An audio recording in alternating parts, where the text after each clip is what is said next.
All right, back at it with another episode of GIFTpreneurs, episode 3. We're going to be talking about the defining of work and what work means to you and what it should mean to you. And I thought, what better way of going deeper into that word of work and how it applies to your gift and entrepreneurship, other than to go back in time and to play on some words. So let's get ready to do that today. So today I'm excited to have a chance to come before you again with more of my thoughts, and hopefully it inspires you to unbox yourself, think outside the box, and realize the importance of really tapping into A, your creator, and B, what he has in store for you. And so looking forward to sharing some words with you. So I want to get right into it because I don't want to waste any more time. And so I wanted to start today off by talking about the words work and how it applies to better understanding your work life and your life's work. And so if you haven't had a chance, I encourage you to take a listen to episode 2, in which I basically broke down and defined a couple things in regards to life work and your work life, and how there's two different pathways of both, which both are important. And I think it's worth your while starting today, if you haven't already, really considered the importance of redefining your work and what work means to you, so that you can get the most out of this life and to be of use to your creator. So with that being the case, I want to dive right into it. And so for those that are watching via or listening via podcast, make sure you check out the YouTube version, because I'm going to actually have some things on the screen. And for those that are on YouTube, then you should be good to go. And so I actually want to start off with giving you an idea as to where all this is heading. And so what better way to understand words other than to look up the historical use of the words, in particular with English and how it's been used over the last several centuries. And so I'm looking at right now on the screen, and the word is etymology, which simply means a study of the history of words. And so we're going to dive further into this, because I figure what better way to really get down to the core roots of the concepts that I'm trying to introduce here, or to shine some light on, to put a different spin on it, other than to share with you the actual root meaning of the words. And so when we're talking about work, we're ultimately talking about what exactly and how do we define work, and how do you define work? And so I thought, what better way to actually get an understanding of work other than to go to the original source and the guiding source for this podcast here, which happens to be from the Bible itself. And I want to start off, so I typed in the word work here to the BibleGate, which is an app, or BibleGate.com. So I encourage you guys, if you haven't, it's a good way to grab a word, extract it, and for my purposes to do a little meditation on it in regards to just trying to dive a little deeper. And so here, where does work show up in the Bible? It shows up originally in Genesis, which means the beginning. And so it talks about, and it gives an actual breakdown of how the Creator himself utilized or exerted energy ultimately to accomplish a goal. And so I can just jump ahead a little bit. Work is the exertion of energy towards a desired outcome, a goal, which means before you exert something, typically you already kind of have an idea as to what it should look like at the end, and then you backtrack, and it's just how God operates. He starts with the end in mind and then works his way back. And so a part of this grand plan that we're a part of, if you are a believer, is that one day we will inherit the earth and be able to walk on the new earth with our Creator himself. And that's at the very end of everything. So to backtrack to how God started everything, just go to Genesis 2:2. It says, by the seventh day, God had finished the work he had been doing. So on the seventh day, he rested from all his work. It says then, Genesis 2:3, then God blessed the seventh day and made it holy, because on it he rested from all the work of creating that he had done. The work of creating he had done. And so for those that realize, everything we visibly see now started off with these particular statements, in a sense. And so God, from nothing, brought something into existence by merely using his words, as well as the power of, as you'll find out in Proverbs, wisdom was along with him, and wisdom was in the beginning with him, and wisdom is personified in the New Testament as the representation, the physical representation of Jesus Christ himself. And so just go back to what we're talking about here, work. God worked. So God worked. So work is obviously something that our Creator utilize and still does today to accomplish a desired outcome. And so to go further, I thought I would just look up the word work. And so here we have Webster's 1828 dictionary. And so ultimately what it looks like, what it is here in verb, and in a general sense here, and it goes back, it looks like, to the Greek. And so it says, in a general sense, it's to move or to move one way and the other, to perform, to labor, to be in action or motion, to act or to carry on operations. And so another definition I came across, it happens to come from Etymology Online, which is Etymology Online. And so we're going to dive deeper into some words here as well. And so I just typed in the word work to go back to the origins of the English version of this word. And so here, the Old English, I can't even begin to pronounce that, or work, or it's spelled differently than what we spell it as today. This is W-O-R-C in the Old English. In this quote, it says, something done, discrete act performed by someone, action, whether voluntary or required, proceeding, business, that which is made or manufactured, produced, or labor. And so basically, physical labor, toil, skilled craft, or occupation, opportunity of expending labor. And so I think that does a good job of painting exactly what the word work means, the noun form, according to the Old English. And so even if you go back to the 1828 King James, to sum it up in a sense, when you hear the words work and when we're told the word work, we're instructed that it is the employment or it is the release of energy towards a desired outcome. Now, so what does that have to do with this whole giftpreneur? What does it have to do with your work life and your life's work? Simply put, every day you wake up, you exert energy towards something, towards some particular outcome. Now, this goes multiple ways, but I'm going to just take it two angles today. And so exerting energy has to have an intentional direction in order to accomplish something worthwhile. And so when I go back to Genesis and we talk about work, and according to how it was put here for us in regards to what God performed, he worked with an intentional purpose of creating the physical earth, the firmaments, everything that we physically see now was created during this time frame. Now, the timing, all that stuff, it's not really important for now, but the idea that God himself, the creator, worked to accomplish something. And here we have it now.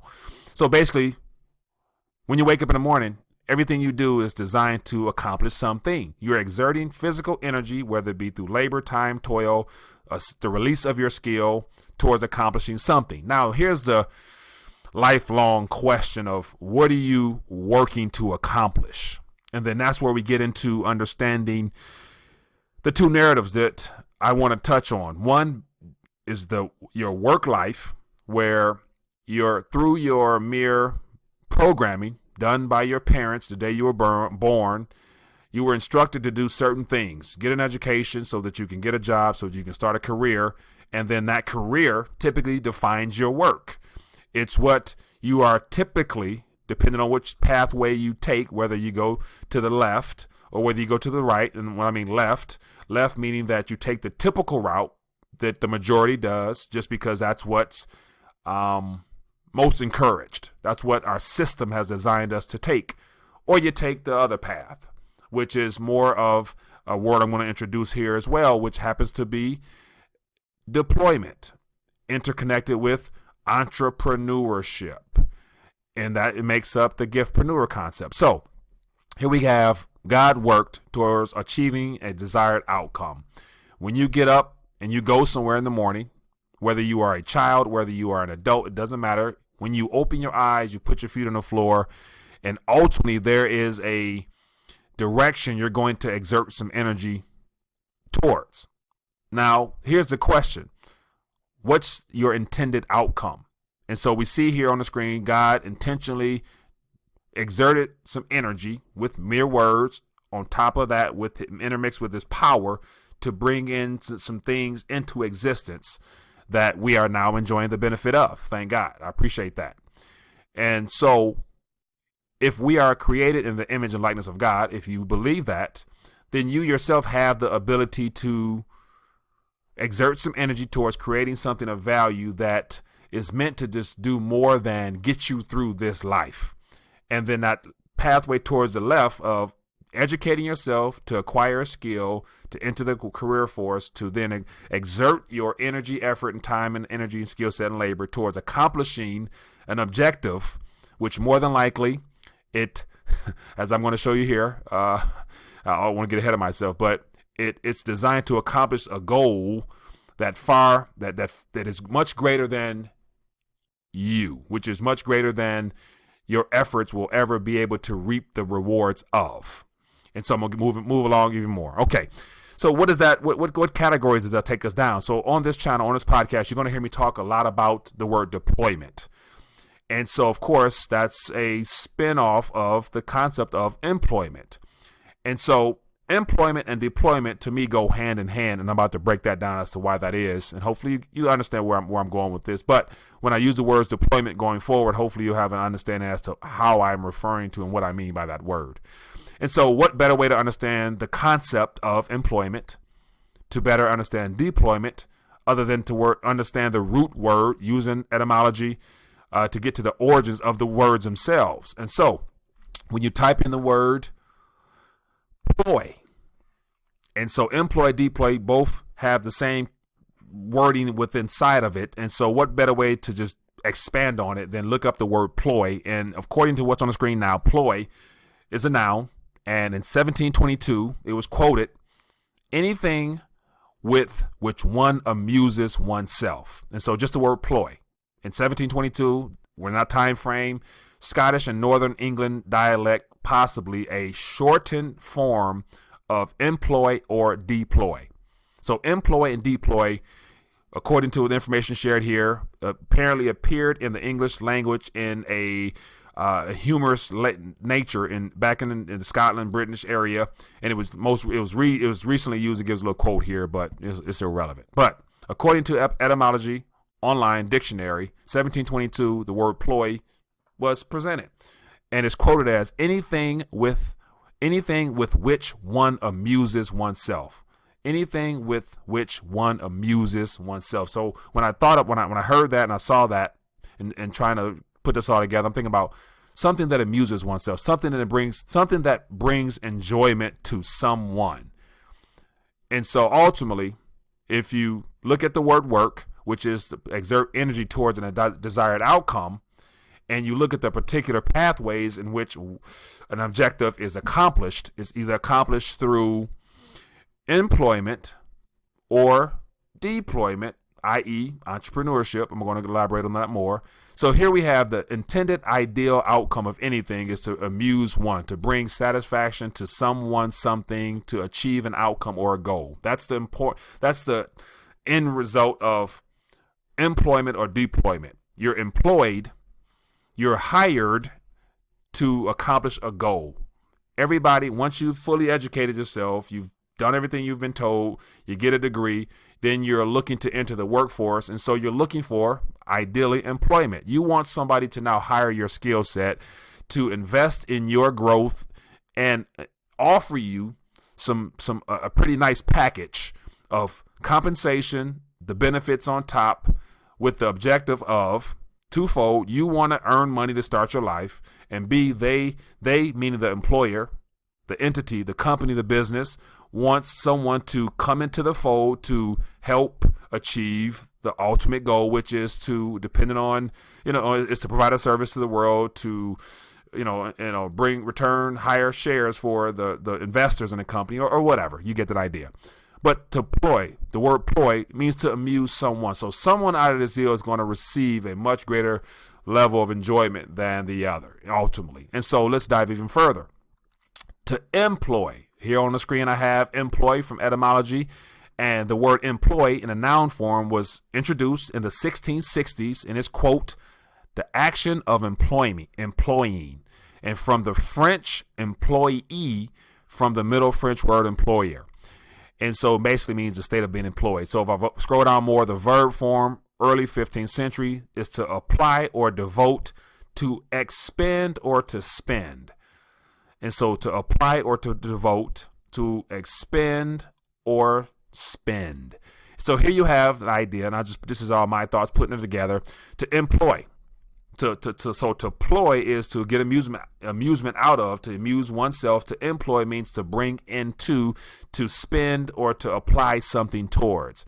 And so if you scroll down further, there's a couple other little meanings here that I wanted to highlight on. And so it says here to enfold. And so to go further, the Latin implicar means to enfold, to involve, be connected with, to unite, to associate. So to go even further, in the Latin, it means to involve somebody in something. And then it breaks it down even further here. It says, it breaks it up into root words. It says, for assimilated from en, and then placar, which means to enfold, to bring, ultimately, to bring someone into the fold. So ultimately, employment is, there's a desired outcome or an objective, and to employ someone means to go out to go out, grab somebody that's needed for a particular purpose, and to bring them inside, to enfold them, to incorporate them, to achieve the long-term objective, which whatever that is, depending on the service, the manufacturing, production, whatever. But employ simply means someone's taking their time, labor, skill, and energy, and they're looking to be incorporated into something that will allow them to reap rewards of financial pay, benefits, all the stuff like that. And then also on the other end, the employer, the entity, wants to utilize your time, skill, and everything else to achieve a long-term objective, in a sense. So that's kind of the employment route. Now, to go even further, as I mentioned, the concept of work is ultimately to achieve a desired outcome. And then the word ploy means to basically, there's two roots, two directions, deploy, employ, to amuse oneself, to bring, as it says here, anything with which one amuses oneself. So employment, you look at the fact that you're being employed, you're only employed as long as the long-term objective is able to be brought about, such as long as the company's profitable, you're good to go. The moment they're not profitable, then they have to now reassess where they're at with their total expenditures, and then they make calls accordingly. And so as a part of this whole giftpreneur concept is that this next decade, this next day and age we're in, things are automatically changing around us due to several factors. We have the geopolitical events happening right now, which will impact our economy, which then will impact the jobs and the ability for corporations to employ people. Therefore, there's going to be a lot of restructuring. So there's going to be a shortening of opportunities for people to be involved in a long-term objective that offers you a paycheck and some benefits. And so that takes me right into the next portion of why this is really important to break it down to the core essence of everything, because every day you get up and you have to work. Everyone has to work. Everyone has to exert energy towards a direction to achieve an output, to achieve a goal, which ultimately, when you're working directly, when you're exerting energy, your objective initially is that you have to provide some income so that you can get some things done. And so based upon how you choose to do that will determine the amount that is returned to you, and also your ability to continue on that particular pathway in regards to working for that employer that has brought you into the fold to incorporate you into the grand scheme of things so that the objective can be accomplished, whatever that might be. And so when it came to that podcast yesterday about work life and your work life typically has a time frame to it. When you work in the form of employment, there's a window that typically is 30 to 40 years. Once you've reached that cap, now you are probably already more than excited to come towards the end and enter into retirement. And all this is by design. The very concept of employment and the goal of hiring is to accomplish a goal. And so businesses are created based upon the accomplishment of somebody's dream. So ultimately, the end result of working is to accomplish a goal, which ultimately is somebody's dream. And so if you're employed, whoever started that company, whoever started that particular method of employment, the goal was to fulfill a dream of theirs. So if you go back to every corporation, every company, there was a founder. And so no matter how big or how small, it all started with a vision and a dream of achieving a desired outcome.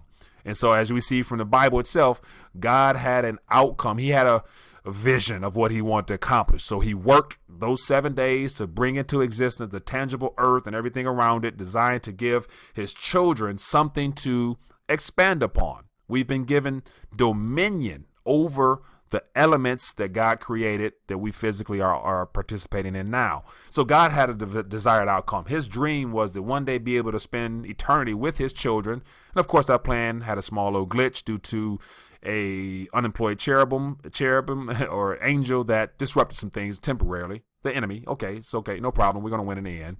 But ultimately, God had a dream. God had a vision of what everything, all his efforts would look like at the end.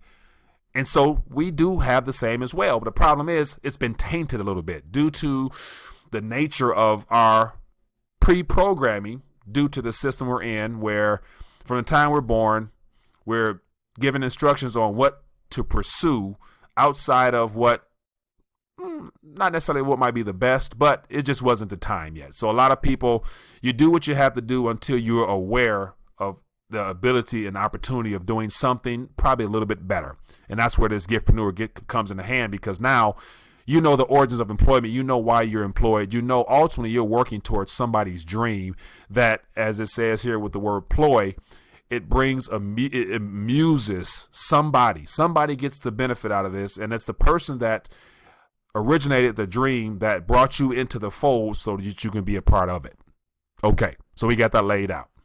Now, as a part of the whole employment concept, and as a part of the whole idea of, your gift will make room for you, this is where we get into the importance of really beginning to consider these words that I'm going to share with you right here on the screen. And it has to do with a particular founding verse or scripture from Ecclesiastes 11:6. And so for those that are not familiar with Ecclesiastes, it is a portion of the Bible. And so I actually have on the screen here, gives you an idea of some of the origins of it. And it says it was originally written 450 to 200 BCE. It is also among the wisdom literature of the Old Testament, is most denominations of Christianity. And so it talks about a little bit information here, but the anticipated author is King Solomon, who's one of the wisest individuals that, according to scripture, that is basically outside of Jesus Christ himself. So it talks about ultimately some of the actions of man and how futile and how both wise and foolish men are, and just some of the benefits of being able to enjoy God's gifts to us. And the book concludes with the injunction that, quote, fear God, keep his commandments, for that is the whole duty of everyone. So ultimately, it gives a little bit of knowledge, some principles and things of that nature, to that effect. So when I read these, it's more so from the standpoint of this is something we can learn from. And so you don't have to be a person of faith to actually take these words to heart, because it simply lays out a concept that I think is important that applies into this giftpreneurship. And so it says, in the morning, sow thy seed, and in the evening, withhold not thine hand, for thou knowest not whether shall prosper either this, referring to getting up in the morning, sowing your seed, or that, which is not letting your hands be idle, not putting your hands to work, or not utilizing your hands after you sow your seed in the morning. So we probably say, once you get off your 9 to 5, make sure you're from 5 on, you find some time to work towards something, because it says here, whether they both shall be alike or good. So either this or that, whether they both shall be alike or good. So ultimately, whether it's in the morning, your morning seed, or your after sowing your work seed, you don't know which one is going to be of the most use to you, which one is going to prosper. And this is where I personally put my own thoughts on this one. And of course, feel free to share your thoughts as well. In the morning, sow your seed. In the morning, get up, go to work, sow your seed. because you have to sow seed in order to get a harvest. Harvest, ideally, in this time frame I'm referring to now, is you got to get some income coming in. You got to get something coming your way so that you can sustain yourself. That's the responsible thing to do. That's what you have to do. That is a gift from God, to be able to get up, exert energy towards something, and to be able to receive a little bit of fruit from your labor. And then in the evening, now this is where the giftpreneur concept really becomes of importance to you, because it's saying that once you're done sowing your seed, make sure you save a little bit for yourself. Because ultimately, when you're sowing your seed in the morning as an employee, remember, if I break it all down, employee is amusing oneself. Somebody's going to get the gratification of your effort, time, and energy towards achieving a goal that will bring them the most benefit first, and then they'll give you a little something, a part of that. So that's the employment concept. That's what we've been taught from the time we were young and told to go get a job and then to pursue a career and to create a work life around that, where we dedicate 30 to 40 years, and then you have 10 to 15 jobs typically. That was in the old economy. And so starting this year, we're entering a new economy, because not only are the economic slowdown and the fact that a recession is currently happening right now, but you won't hear about that from mainstream news. But, for those that are not familiar, go to Rethinking a Dollar, the YouTube channel, and I talk about that all the time. So the solution outside of things you can't control is you deliberately taking action now with how you spend or how you invest your energy, effort, and time, and to what ultimate goal, rather, are you looking to achieve? Because you're going to exert energy towards some ultimate goal or to someone's dream. Now, the question is, whose dream will it be? Will it be your employer's, or will it be yours? And more than likely, what will you be using to accomplish that? Your employer hires your skill, your time. Your gift is what you're going to have to deploy in the form of entrepreneurship, which I'm about to get into now. And so here we see the very concept of work in the morning, work in the evening. You should always be doing something. How you define it, we can get into that further. But long as you know that you should have both. Both are good. Employment is good to fund your after-hour activity, is what I'm trying to get at.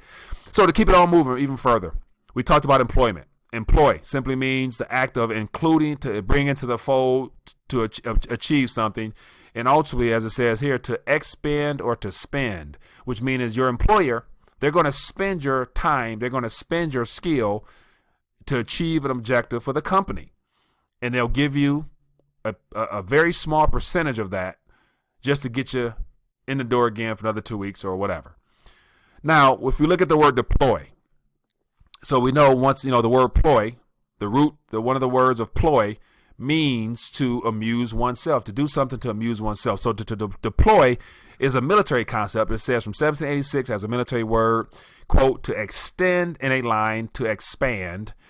And so from the French deployer, which means unroll or unfold, from Old French desployer, and it goes into some more things. But when I break it down from the Latin as displicar, so remember employ was implicar, and the Latin of deploy is displicar, which means to unfold, scatter, or to fold. So remember, employ is to bring into the fold, and deploy is to unfold and to scatter. So when you think about deployment, you think about military, you think about troops being deployed, that means that once again, there's an objective in deploying troops. You're deploying troops, like just recently, the U.S. is deploying troops with the objective of scattering our forces or dispersing them to an area where the objective or the desired goal and outcome for the military, as well as everything else, I ain't gonna get into all the other stuff, but the objective is to scatter employees in the form of troops to achieve a goal. What is that goal? I'm gonna let you decide what the ultimate goal is, but I can share my 2 cents on that.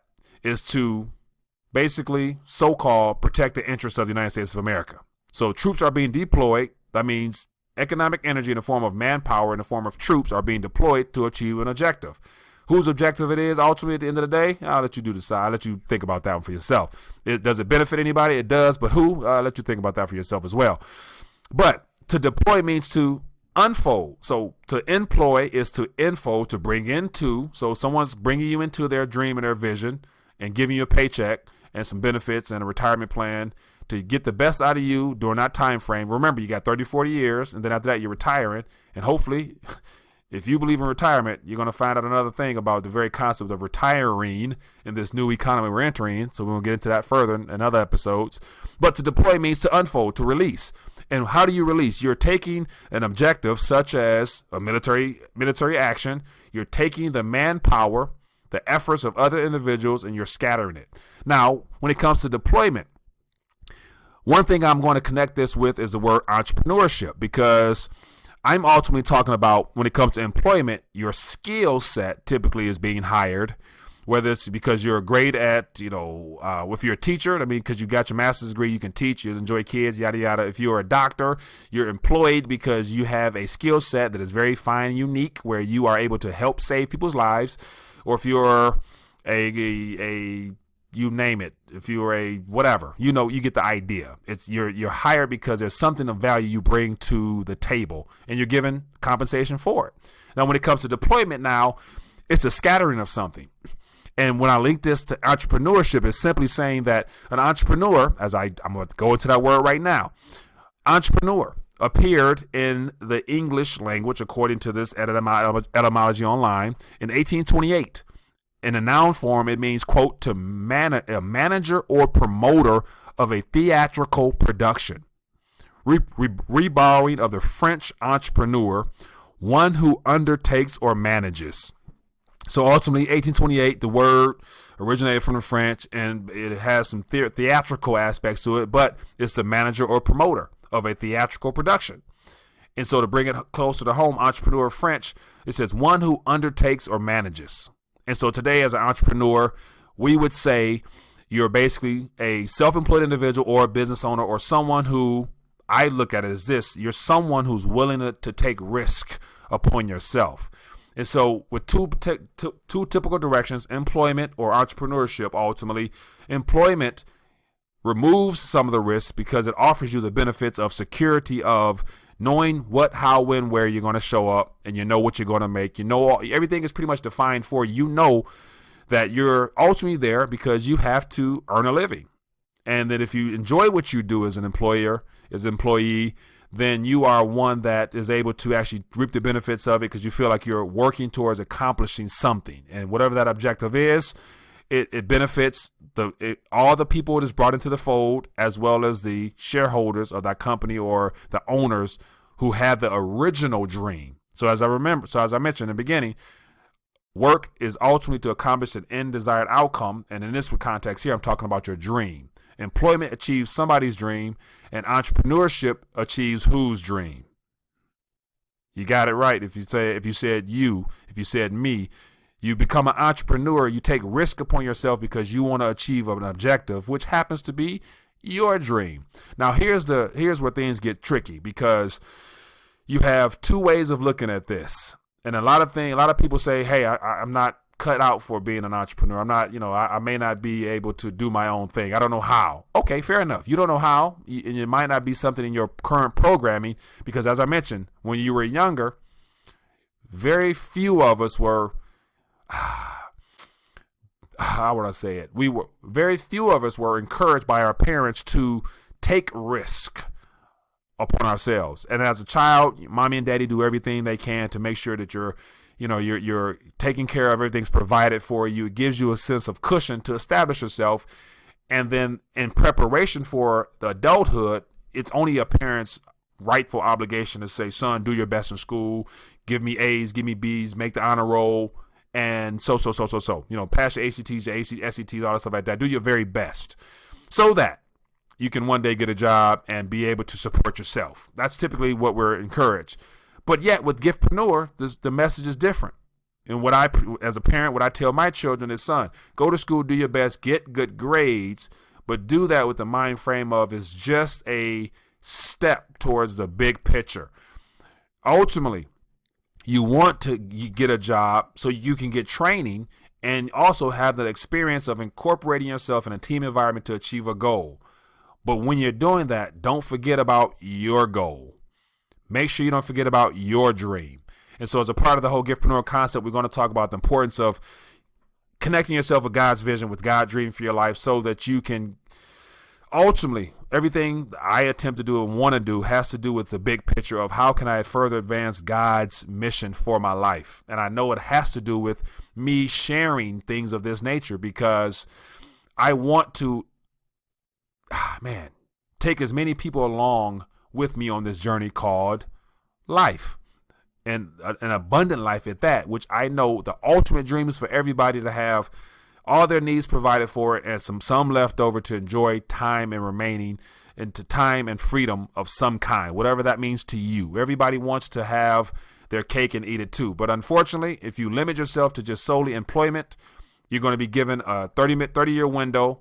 You're going to be told what, when, where, how to come in and when to go out, and you'll never achieve a dream that will outlive you. Your dream will ultimately stop the moment they give you a retirement party and you enter into your workforce. At that point, it's going to be kind of not of a challenge, but it's going to be that much harder to work towards your dream, because you now have a smaller window of time depending on your health and everything else. So understanding this giftpreneurship concept, or this giftpreneur, is very important, because it's you utilizing and tapping into your dream now, utilizing your gift and using that gift to deploy yourself, to scatter yourself, to scatter that dream and that vision, and put it to work on your best behalf so that you can achieve your dream. Because each and every one of us has a dream of some kind. We all want to achieve something big and grand for ourselves. Now, it doesn't have to be world changing, but it can just be something where it allows you to utilize your unique area of gifting. And so this goes to the concept of a gift. Your gift will make room for you. What is your gift? Your gift is your unique area of what God equipped you with. And to give you an idea of what I'm talking about, I actually pulled up the word here that can help you better understand what I'm referring to. And so we all understand the concept of intellectual property. And intellectual property is typically used in the corporate world, on the employment realm, where if you're hired into a company and you are privy to have opportunity to work on exclusive content created within that company, you're ultimately hired or brought into the fold. Say, for example, if you work for Apple, if you're a designer, engineer, developer, or whatever, you're brought into the fold in Apple as an employee. You're paid extremely well. You got all the benefits packages on top of it. And that during that time window of you working for Apple, that if you probably won't be there 20, 30 years, but if you're there 5 or 6 years, you're working up the corporate ladder. You're trying to define your work life as being a person of extreme value. And then whatever you create while in Apple is the property of Apple, typically. And so the intellectual property, as it says here, is a category of property that includes intangible creations of the human intellect. There are many types of intellectual properties, and some countries are recognized more than others. And so it says the most well-known types are copyrights, patents, trademarks, and trade secrets. So basically, if you're an employee of Apple, if you're working on the new iPhone, whatever, if you create within that company something that adds value to that particular product, that is property. That is property that belongs to Apple. So they'll probably put a patent on it. They'll trademark it. They'll probably patent it because they want exclusive rights to that particular creation that originated in the mind of a design team or a designer or engineer or whoever this person that contributed towards the ultimate dream of creating that item. So say, for example, once again, if it's the iPhone 11 or 12 rather, whatever the phone version they're on now, pretty soon there's a team of individuals that have contracted themselves out in the form of employees to Apple, and they're working on the next big thing, whatever that big thing is. Whatever comes from the human's mind, whatever comes from that designer, that engineer's mind, that is property of Apple, which means that that person might get a little bit of extra on top for their creation, but ultimately, as an employee of Apple, that belongs to Apple. And so that intellectual property is Apple's property. So if they were to leave that job, That copyright or patent under Apple stays with Apple. They may get some rights off of it, some money off of it eventually, but it belongs to that entity. So as an employee, they added extreme value to that company that remains within that company. Now, on the other side of that spectrum, if that person was a independent contract, or if they were solely to become the Mark Zuckerberg or the Steve Jobs or whatever, they took that same concept of a intangible creation done in the human mind. Just say, for example, your gift. And so whatever your gift is, no matter what it is, whatever your gift is, and so on the picture on the screen here, I have a box being opened with some light coming out of it. With inside that box is whatever it is God put inside of you, that if you choose to, you can sell it in the form of employment so that someone reaps the benefits off of it. You get some security, you get all the things, you get a benefit package, you get all that stuff like that. And you go through the enjoyment of releasing it into an employee, or you have the other way on the deployment side, on the entrepreneurial side. You then take that same gift concept or whatever. And so for me, for example, just as used as a very small example, the very concept of GIFTpreneur, the idea of your gift and entrepreneurship together was an idea. So it's my personal intellectual property, and how I'm delivering this is my methodology or my intellectual property, my personal intellectual property of talking, of incorporating scripture with my personal interpretations based upon the fact that I believe that the Holy Spirit is working through me. And those three mixed together has created this idea of encouraging people to not settle for employment, but seek to deploy themselves through discovering their gift and figuring out how to scatter it, how to deploy that gift to the world. And so ultimately, there's two ways you're going to go at the end of the day. Once you are educated, once you receive the basic general information of from kindergarten to high school, especially, once you get general knowledge, it's all the same. And if you look at the textbooks nowadays, they're more likely old and outdated because there's an agenda behind that. But I'll get to that in another episode. But once you decide to then go to college to specialize, if you choose to, you acquire a certain skill set. And at that point, typical pathway is to only sow your seed in the morning by going looking for a job and enter into that work life. And given that 31, as soon as the clock starts, you got 30, 40 years. And at that point, if you're not doing what you love to do and it doesn't draw upon your best, you're already ready and excited to either quit that job or move on to something else, or you counting down 20, 30 years till you retire. And so I know a lot of people personally that are really excited about retirement. And to me, that's a sign that you're not involved in anything that brings out your best, because if your best was being brought out daily, why would you want to stop? So that's another episode. But that being the case, I'm about to bring this down to the very end.